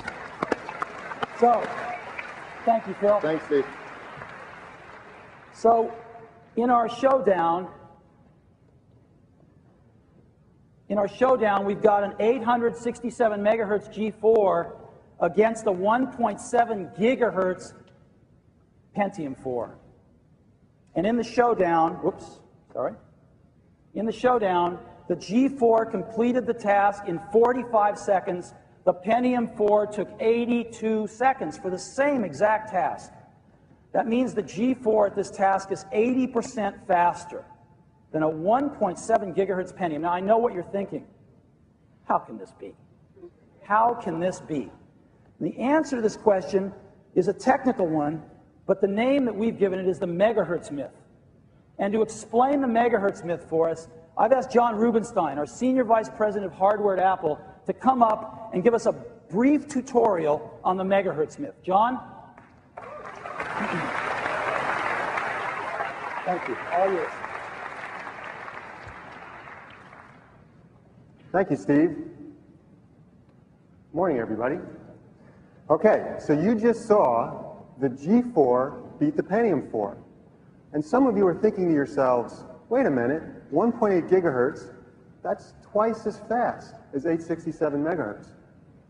And those of you that are thinking this are suffering from belief in the megahertz myth. And that is that megahertz equals performance. But megahertz does not equal performance. It's just a contributing factor to performance. Now, to understand this, we have to look at how processors are designed. There's a lot of complicated trade-offs in processor design. And I've picked 4 of the key architectural trade-offs for us to look at. Of course, there's frequency. We want to run as fast as possible. The frequency will be based on what process we're in and the number of pipeline stages. The more pipeline stages we have, the less work we do every cycle. And so the faster the pipeline can run. These two are very much related. And there's some real downsides to having long pipelines. We're going to talk about that in a minute. Then there's a number of functional units. The more functional units you have, the more parallelism you can have. That's how many instructions you can execute every cycle. And the cache design. Whether you have a level 1, or the size of the level 1, the size of the level 2, and if you have one, the level 3 cache. So all of these factors play into what the performance of the processor, not just frequency. So let's look at some examples of this. Here are the 4 leading processors in the industry today. The PowerPC G4, my personal favorite, the Pentium 4, Intel's next generation 64-bit architecture, the Itanium, and Sun's latest Spark processor, the UltraSpark 3. We can compare several characteristics of these processors. We can look at the process, the size, the number of pipeline stages, and how many megahertz they run at. Now, it's interesting. Most people would assume that because the Pentium 4 runs at 1.8 gigahertz, that it would be in a much faster process. But the reality is all four of these processors are in the same process, give or take. And it's interesting to note that the G4 is a very efficient design, because it's half the size of the other processors. Now let's look at how Intel got to 1.8 gigahertz. They did that to go into 20 pipeline stages. Now we see that the G4 is only 7 pipeline stages. So you're thinking, well, what's a pipeline stage? So all processors execute instructions through their pipeline. This is a very simplified version of it. It's a 4-stage pipeline. Instruction gets fetched, decoded, executes, and the results stored. Now all the processors we're looking at have more pipeline stages than this, and they have one or more of these pipeline stages broken down into multiple pipeline stages. Let's look at an example of this. We have the 7-stage G4 versus the 20-stage Pentium 4 here, and we're going to execute equivalent instruction streams down these pipelines. So we see instructions flowing down the pipeline, and the short pipeline starts getting results sooner. It takes us a while to fill the longer pipeline. Now we start seeing some results coming off the long pipeline. So right off the bat, the long pipeline has a disadvantage in that it takes longer time to fill. Now every cycle we're executing one instruction and completing it. So you're probably thinking, well, wait a minute, the longer pipeline is running twice as fast as the shorter pipeline. And so at some point in time, it's going to catch up to the short pipeline and pass it. And that would be true in the ideal case. But it's not a perfect world. And there's inefficiencies associated with long pipelines. That's been called in the press lately the pipeline tax. And the pipeline tax occurs because there are bubbles in the pipeline that come from data dependencies. That's where one instruction is dependent on the data from a previous instruction. Or even more catastrophic is certain branches can cause the entire pipeline to drain. So let's take a look at this again. Now again, we're going to run the same instruction stream down both of these pipelines. We see that the short instruction pipeline starts generating results first, and you start to see some bubbles. So we see bubbles. Now bubbles can be 1 to many clock cycles. Now we see a branch. That's the red instruction. You notice the pipeline drains. Now the instructions get to the end of the long pipeline, and that one drains. So we see that whenever we hit one of these kind of branches, we pay an enormous penalty for having that long pipeline. Now the short pipeline drains. We see a variety of bubbles, more branches, and we see that the longer pipeline falls farther and farther behind the short pipeline. Okay, there's the last branch on the short pipeline. Finish that last instruction.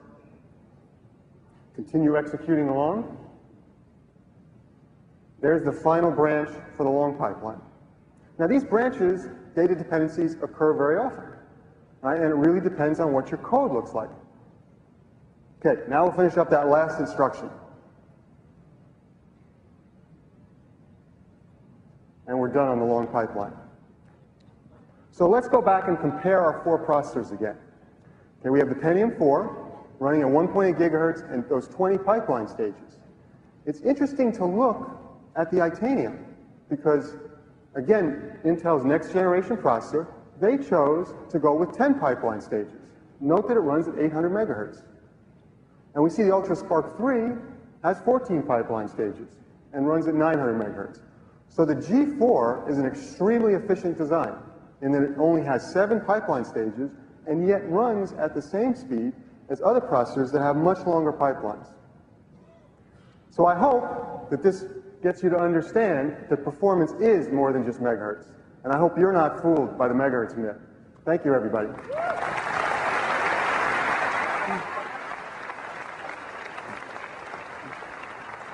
Thank you, John. So, again, The megahertz myth. An 867 megahertz G4 can be as fast or even faster than a 1.7 gigahertz Pentium 4, and it gets even better when you add 2 G4s in the multi-processor model. So these things are very, very fast. Let's talk about availability. Got 3 models. The 733 and the 867 are available starting today. The multi-processor model will be available starting next month. We also have 3 great displays to go with them. They're fantastic for Mac OS X.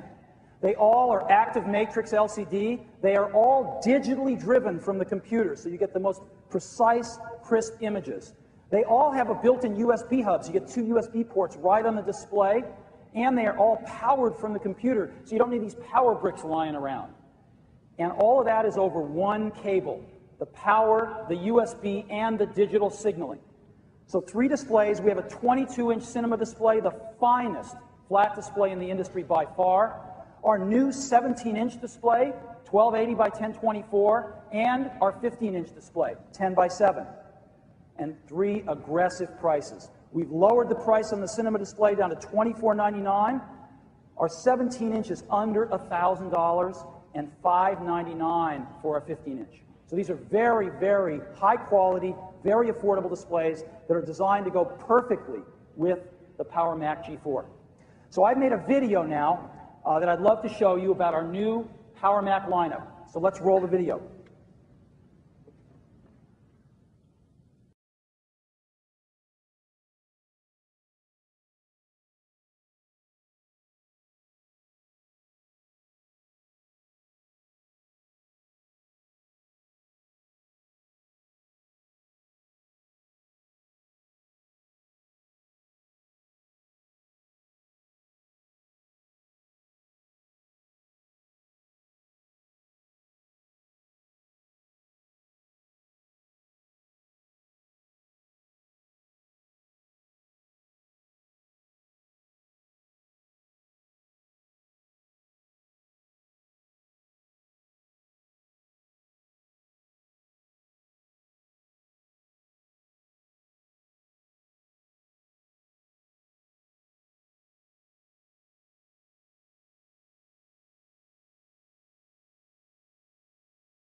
So,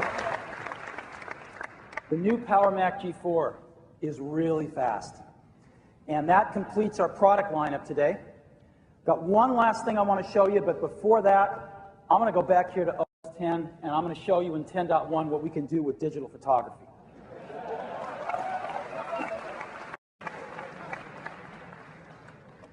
So this camera should now be working, and I should now be able to plug it in here.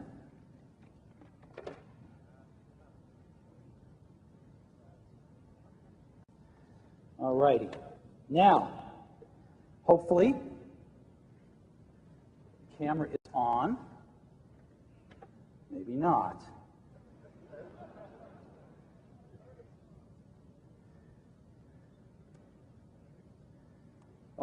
Oh, please. Okay, here we go. Is the switch on? Yes, there we go. There we go. All right.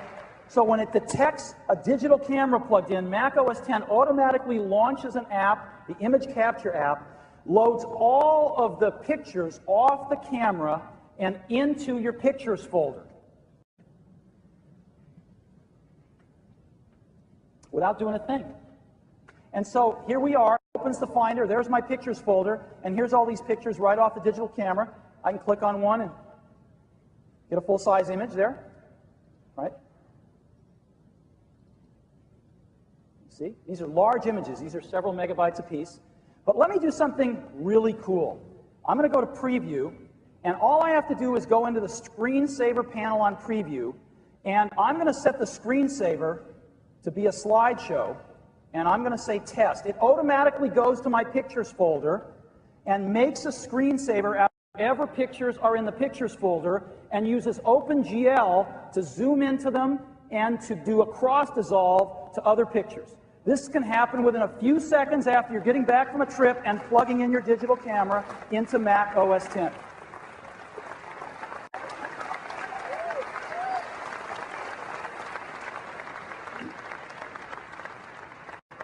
And any of these pictures, it's also very easy. Let's see. Well, whatever. Okay. It's also very easy to make any of those your desktop picture as well. But something's going wrong here. Okay. The last thing I want to talk about. iDVD. With the proliferation of super drives into 2 out of our 3 Power Mac models, we're going to ship well over between 1 and 200,000 super drives this quarter. That's a lot. A lot of people are going to be making DVDs. iDVD is the revolutionary software we introduced this last January that lets you easily make DVDs that you can play in almost any consumer DVD player. Now, this is getting more and more relevant by the day. The latest research out last week says that by the end of this calendar year, there will be 28 million DVD players in the U.S. alone. That is 1 in every 4 households in the U.S. by the end of this calendar year. DVDs are exploding the same way that CD players exploded a decade ago. It's happening. We're already 25% of the way there by the end of this year. So this is really important. It's important for business, it's important for education, and it's important in the home. iDVD is a truly breakthrough app. And let me just read you some of the reviews it got. When it comes to the actual experience of creating a DVD, Apple wins hands down. Apple has created a beautiful and simple DVD recording program. It's called iDVD and looks a lot like Apple's brilliant iMovie program for importing and editing videos. Walt Mossberg, The Wall Street Journal. Here's another part of that article. Using the Apple, I produced discs filled with a mix of home videos and personal photos. In every case, the Apple rendered the videos perfectly, and they looked and sounded great on my TV. The Washington Post says this program is easier to use than much of the Mac OS itself.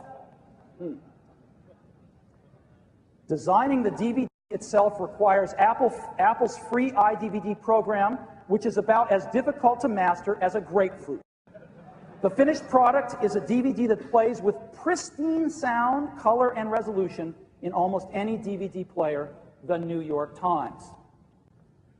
Apple's iDVD is by far the simplest and easiest way, the simplest and easiest to use DVD authoring tool on the market today, DV Magazine. So these are incredible reviews. And this is hard stuff. There are 4 steps to making a DVD: editing the video, creating the menus, encoding into MPEG-2, and burning the DVD.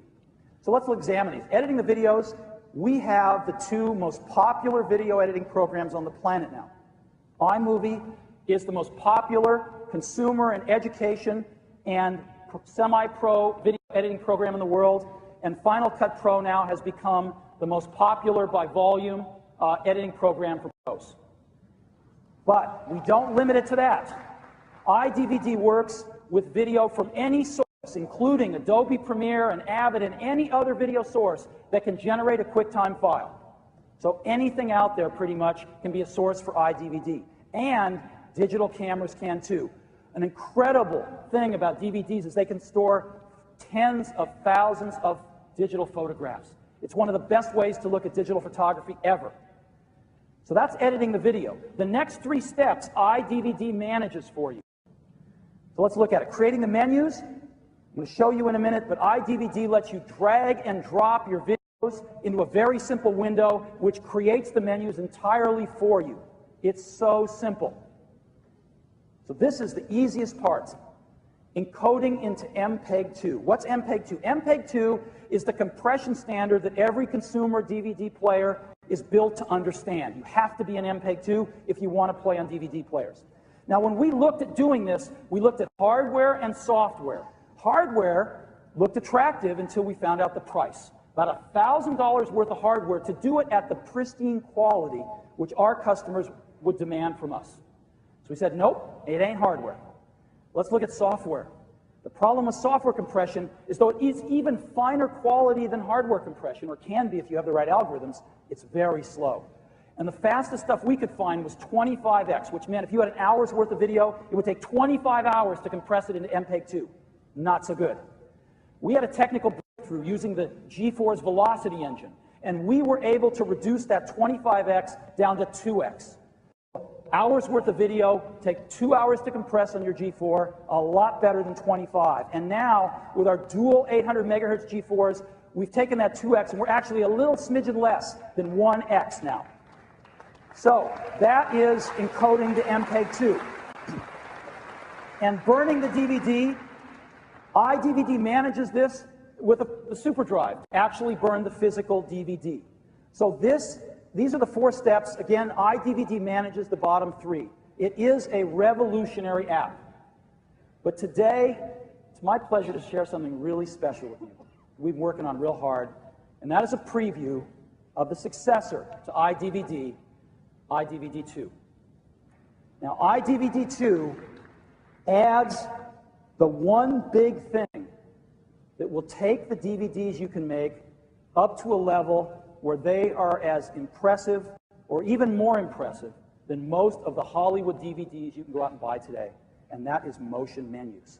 The ability to put video on buttons and in backgrounds is stunning. And added to that are some new themes to take advantage of these motion menus. The ability not only to have slideshows on your DVD, like iDVD1, but add soundtracks to them, so you can have music in the background. Background encoding, this is huge. When you drag a movie into iDVD2, it will start encoding it into MPEG-2 in the background, using all the cycles that you're not using, taking advantage of macOS X's multi-threading, and encode that video into MPEG-2 such that the chances are likely that when you're done constructing your menus, many of the videos are already encoded into MPEG-2, saving you that much time thereafter. And we have DVDs that will now hold up to 90 minutes of video, up from iDVD1's 60 minutes of video. iDVD2 runs on Mac OS X, takes advantage of a ton of the new features to make a much better product. We're going to ship iDVD2 in September. It is going to be a free upgrade for our iDVD customers, and it is stunning. It is really stunning, and I would enjoy giving you a sneak peek of it right now.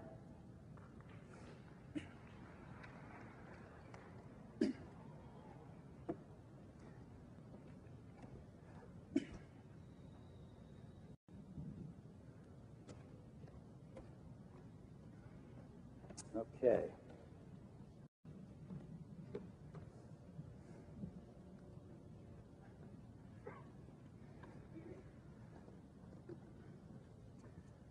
Now, iDVD is still in development. We have a little bit longer to go, and I only got 3 hours of sleep last night. So we may have some glitches up here, but we'll do our best. So, first thing we do in iDVD is we open the app here, and I've pulled up the chalkboard theme. It's the same as in iDVD 1, and I can drag some movies in here, and I'll drag 3 in. And iDVD automatically lays out where the buttons will be. It's very simple.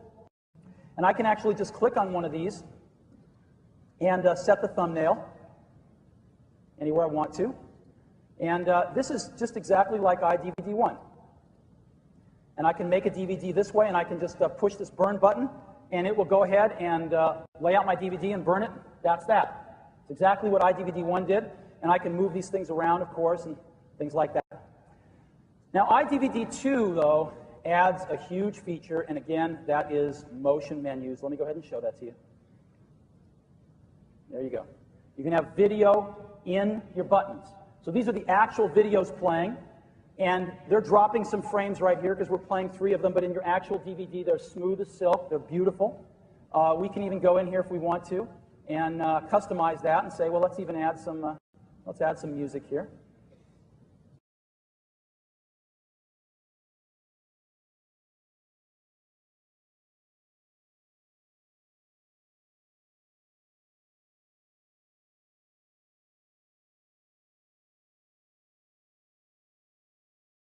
Alrighty, let's go to another theme here, the road trip theme from iDVD 1.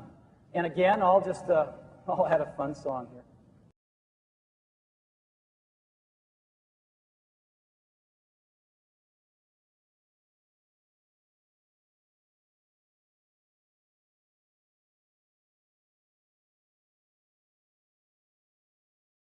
So that's simple. Now we've added some new themes. We've added a great brush metal theme. A lot of our business customers will like that. We've added a wonderful theme here.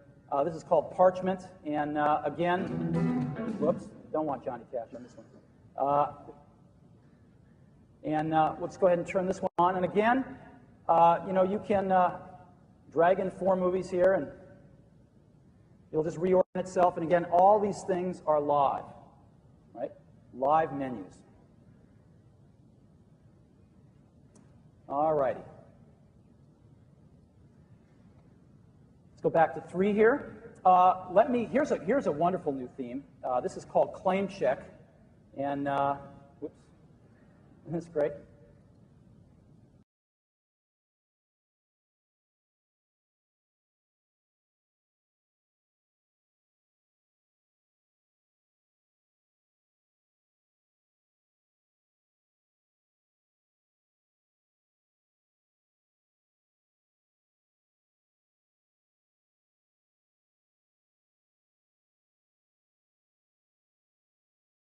See the production value now getting better and better and better. Now, let me go down to this one. Here we've got some textual menus, and we can do some different things here. The first thing we can do is, of course, just like iDVD 1, we can just drag in a background picture, and all of a sudden make this anything we want here. So I'll go ahead and change this to Allie and Jeff. And we've got a DVD here, and I can you know, very simply, I can put some music on this, again, just by dragging a music track on.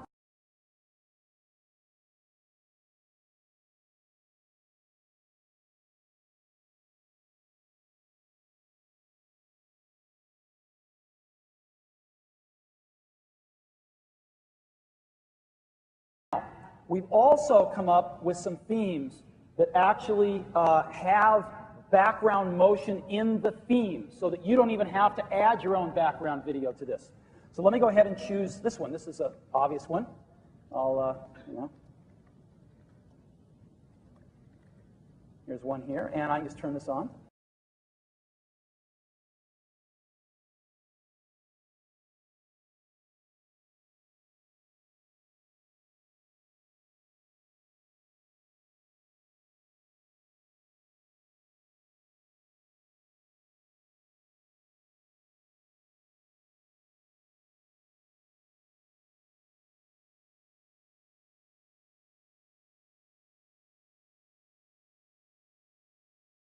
can't cut Frank off there.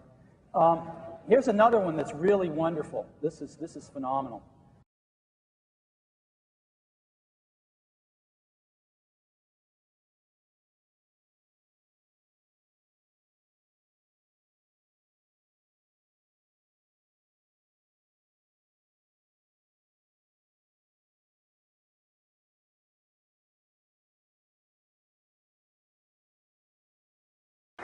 This may be my favorite of all of them.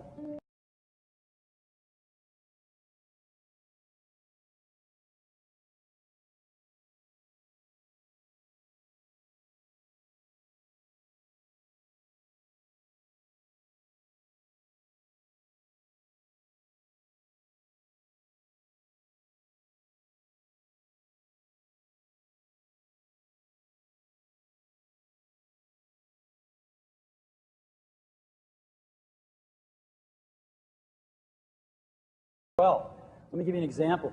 We'll go to this one, and I'm going to just, for fun, take away these two. And one of the great things you can do in iDVD2 that you couldn't do in iDVD1 is free position all the buttons. You can put the buttons anywhere you want. And I'll just move this one here. And then what I'm going to do is I'm going to actually take that movie and put that movie behind the button, right? So now what I'm going to do is go here and just turn it on.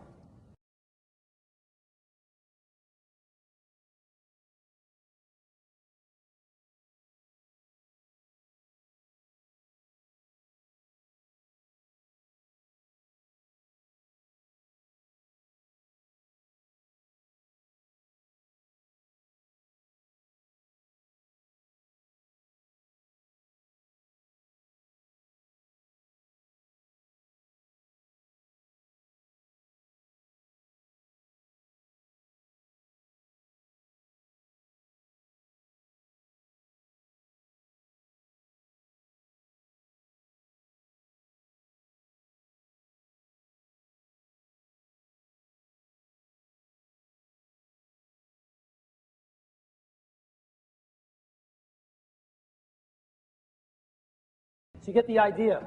All this stuff you can do with iDVD2. And what's that? Oh, thank you. So iDVD2, we think it is the second iteration of a revolution that we started with iDVD1. It is the perfect companion to iMovie 2 and, of course, Final Cut Pro. And it's also a perfect example of our digital hub strategy in action, where you can actually make these DVDs using videos you edited with iMovie, as an example, that will play in almost every consumer DVD player. And as you see, the production value of these DVDs now is in many cases better than most Hollywood DVDs you can buy, and you can make them yourself in a matter of a few minutes. The other thing this illustrates for me is what Apple's all about. You know, we make things faster. We love making things faster than yesterday and last month and last year. But the other thing we love is allowing people, enabling people to do things they could never do before. And that's what we've done here with iDVD. This is an illustration of Apple standing at the intersection of liberal arts and technology, and bringing those two things together like no other company can in the world, to put tools like this into the hands of businesses and educators and all of us mere mortals to use in our daily lives. And this is what drives us, bringing together the SuperDrive, the new Power Macs, iMovie, Final Cut Pro, and iDVD, and letting our customers create, whether it's for business or education or just their own personal fulfillment. So this is what we're all about. Now, we love making TV ads too. And we've had some great ads this year. To communicate iTunes and our digital music strategy, we had an ad called Concert, which you might have seen. To communicate our new iBooks, incredible ability to be the best digital hub in the world, we did Middle Seat, we called it. And we have a new ad to communicate making your own DVDs. And we call it Elope. So what I would like to do now is, if you I'd love to run all 3 ads for you. So let's run concert, middle seat, and then let's run elope, which will start running on television later this week. Let's go ahead and run it.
So you'll see that soon on television. Now, we're in a really interesting time. It's a very tough economic conditions out there. And most of our industry is retrenching. They're retrenching, they're restructuring, they're laying off people. We've decided to try to find a different path to navigate through this difficult economic time. And our path is innovation. We've got our incredibly talented people working overtime to try to bring incredible products to you and incredible software, incredible buying experiences. And since the beginning of this year, we've launched a ton of new products and new initiatives. A totally new way to buy a computer, a solutions-based way to buy a computer, launched this year. Mac OS X, we are transitioning to an entire new operating system, the most advanced operating system in the world this year. PowerBook G4 Titanium, the most advanced portable on the market, introduced this year.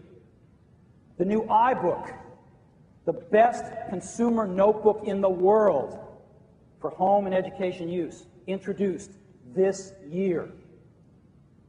Our new PowerMac G4 towers, the fastest personal computers in the world, bringing super drives, the ability to write DVDs, introduced this year. iTunes, the best digital music software on the planet, introduced this year. And iDVD 1 and 2, the ability for mere mortals to make DVDs that will rival and even exceed the DVDs you can buy from Hollywood, introduced this year. Our team is working very, very hard. And what I would like you to join me in doing is giving them a round of applause for bringing us these wonderful things.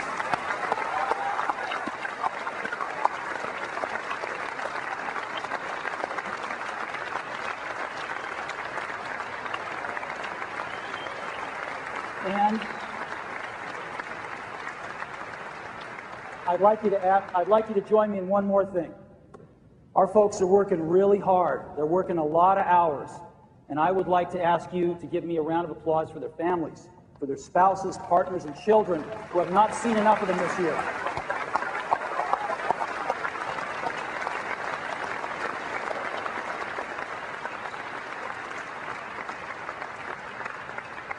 You can see all the stuff we introduced today on the show floor. I encourage you to go check it out. Thank you for giving us such a warm welcome.